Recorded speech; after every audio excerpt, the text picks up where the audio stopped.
Chapitre 2.4, la concentration et le pH. Donc, on va revoir un peu ce qu'est une concentration. Vous en avez déjà parlé en secondaire 3. C'est un rapport d'un taux de soluté sur la solution étant toujours de l'eau. Donc, un soluté, c'est un solide, souvent qu'on va mettre dans de l'eau. Ça peut être aussi une substance qui est trop pure, qu'on veut diminuer la concentration. Donc, par exemple, je peux prendre du HCl pur, comme c'est trop concentré et trop toxique, on va le diluer dans l'eau et c'est comme ça qu'on va arriver avec des concentrations qui sont beaucoup plus faibles. Donc, on va aller jouer avec ça. Donc, la concentration, c'est ça. On a plusieurs valeurs de concentration. Celle que vous connaissez le plus, c'est les grammes par litre.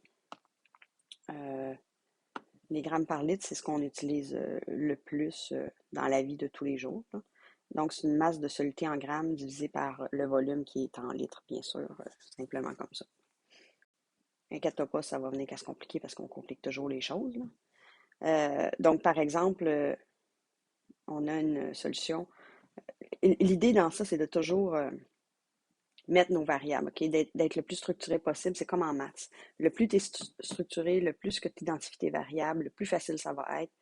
Puis comme je dis toujours, mais ça va être le plus facile pour moi de te donner des points aussi et de voir sont où les erreurs que tu fais. Donc, on prépare une solution aqueuse avec un volume de 400 millilitres. Et là, la chose qu'il ne faut jamais oublier, c'est de le mettre en litres. Là, il est écrit en litres entre parenthèses, là, mais il ne faut pas oublier de le transformer en litres parce que notre concentration est en grammes par litre. Si tu le laisses sur des millilitres, ça va donner des grammes sur millilitres, ce qui n'est pas tout à fait la même chose. Et on dépose une masse de sucre de 20 grammes. Donc, tu as la formule qui est juste ici à côté. Normalement, elle n'est pas donnée, mais si elle était donnée, on demande de trouver quelle est la concentration de ça. Bien, la concentration, ça va être égal à 20 grammes divisé par 0,4 litres. Donc, 50 grammes par litre. Ça, c'est un exemple relativement simple. C'est à peu près toujours ça qu'on utilise. Ensuite de ça, la partie par million. Les parties par million, c'est une concentration qui est sur 1 million de milligrammes. Là, il faut comprendre, il faut se rappeler une chose. 1 millilitre d'eau, parce qu'on travaille dans l'eau, c'est égal à 1 gramme. Ça, c'est un rappel, là. Ça, c'est supposé être connu et su. Si je donne 1 million de milligrammes d'eau, parce que les ppm, ça va être sur 1 million de milligrammes de solution étant de l'eau. 1 million de milligrammes, c'est 1 kilogramme d'eau. C'est la même chose. Des équivalences, là. Donc, 1 kg d'eau, c'est égal à 1 litre d'eau. D'où on arrive à équivaut à 1 kg. Et 1 mg sur 1 litre va donner aussi des ppm, donc des parties par million. Parties par million, c'est une concentration qui va être utilisée en écologie, en environnement, pour calculer les taux de toxicité des substances qu'on peut retrouver dans des sites. S'il y a eu un déversement quelconque, on veut calculer, voir si c'est toxique et à quel point c'est toxique. Comme les valeurs de toxicité sont très, très, très, très, très petites, on va toujours parler de parties par million. Donc, 5 mg sur 1 million de milligrammes, ben c'est 5 parties par million. Ça veut dire que j'ai 5 mg de cette substance-là sur 1 million de milligrammes d'eau. C'est pas beaucoup. Fait qu'on utilise les ppm sur ça. Ça, là, il y a un examen au ministère. Là, il y a une question là-dessus au ministère de l'Éducation. Là, ça, c'est sûr, à la fin de l'année, là, il y a toujours une question des ppm. Je sais que c'est une concentration, vous avez beaucoup de difficultés avec ça.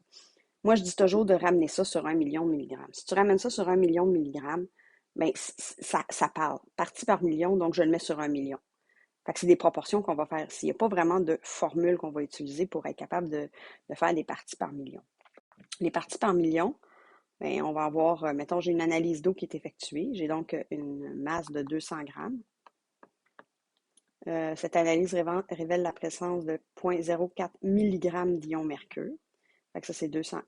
Dans le fond, c'est la masse de l'eau. Il faut comprendre que c'est l'eau. J'ai oublié ici, l'eau du robinet.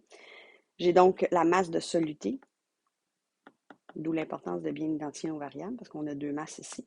0,4 mg d'ion mercure.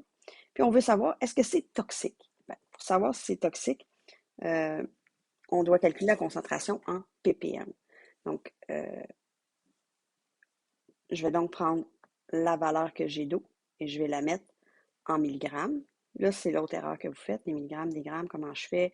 Si j'ai des grammes, mais je le mets en milligrammes. Milligrammes, c'est une unité de mesure qui est 1000 fois plus petite que les grammes. Ça veut dire que mes grammes vont devenir plus grands. Donc, ça va devenir 200 000 milligrammes. Ça, c'est supposé être acquis, là. Milligrammes, décigrammes, centigrammes, milligrammes. Vous êtes supposé être capable de faire ça. Alors, qu'est-ce que je vais faire? Je sais que j'ai 0,4 mg d'ion mercure dans l'eau d'une quantité de 200 000 mg. Ça, c'est la quantité que j'ai. En partie par million, là, je veux savoir combien de milligrammes je vais avoir sur 1 million de milligrammes. Fait que je fais une proportion tout simplement. Ce qui va nous donner 0,4 fois 1 million divisé par 200 000.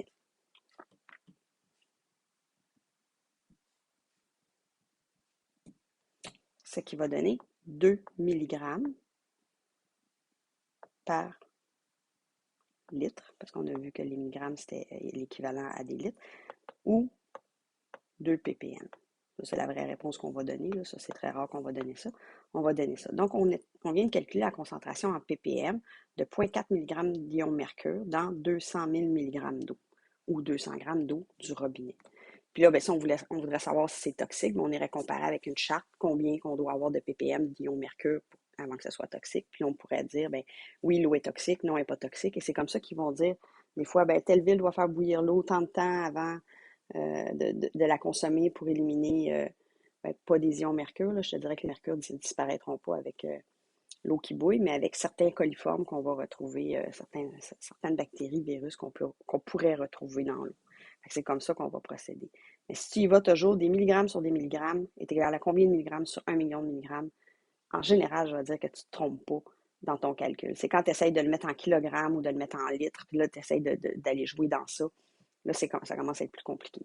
Mais quand tu le fais en proportion de 1 million, vu que c'est des parties par million, normalement, ça se fait bien. Mais il y a une question mystère sur ceux qui ont un calcul là-dessus à faire.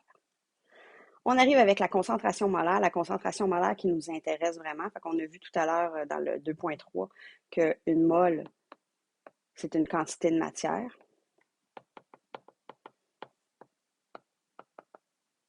Matière qui est de 6,022 fois 10 à la 23 particules que je vais avoir atomiques ou moléculaires.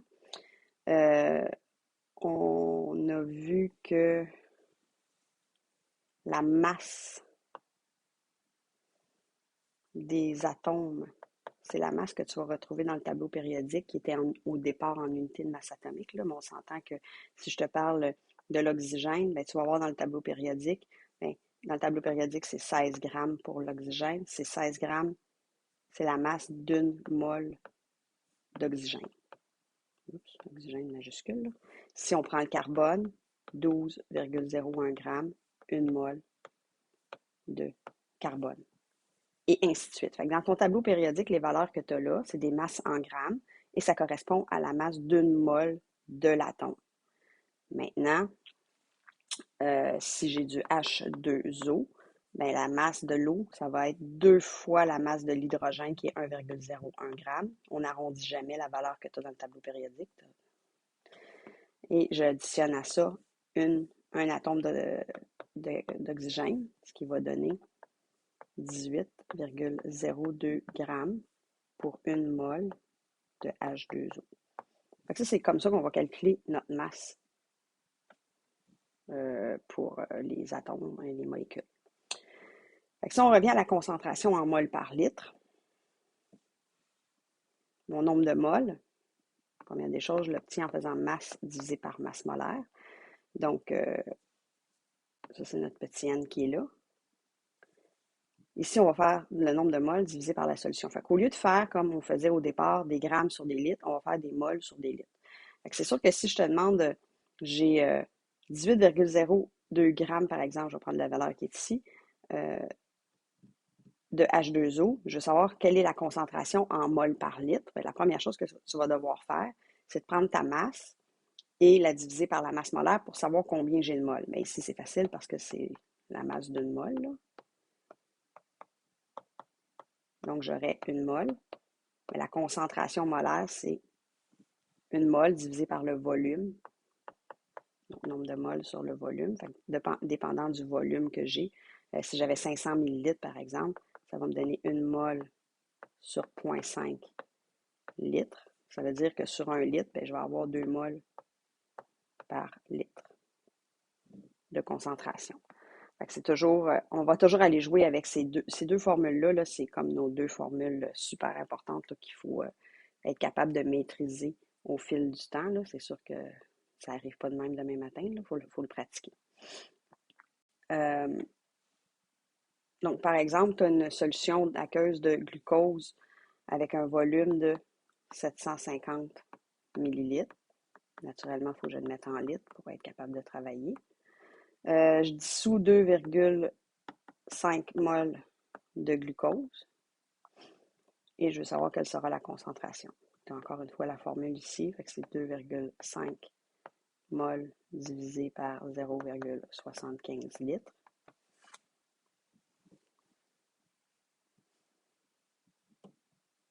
Ça va donner 3,33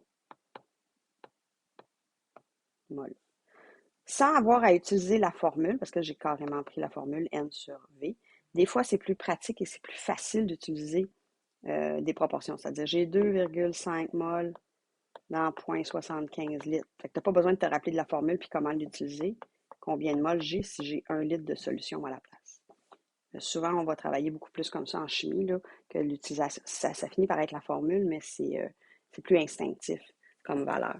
Parce que je pourrais avoir le contraire. J'ai 2,5 moles dans 1 litre. Si j'avais 750 millilitres, combien de moles j'aurais? On pourrait faire le contraire, puis on serait capable de trouver notre réponse de cette façon-là, ce qui nous donnerait 1,88 litres. Un mol, excusez. Si je faisais ça fois ça. Donc 1,88 mol. Donc on est capable d'aller jouer de cette façon-là. C'est sûr que là, c'est facile parce que le nombre de moles est donné, mais tu vas voir qu'il y a des problèmes où on te donne une masse, il va falloir que tu la transformes en nombre de moles en faisant masse sur masse molaire et ensuite de ça, trouver les concentrations. Mais ça vient à force de faire, bien sûr, tous les exercices et tous les problèmes qu'il y a dans le cahier.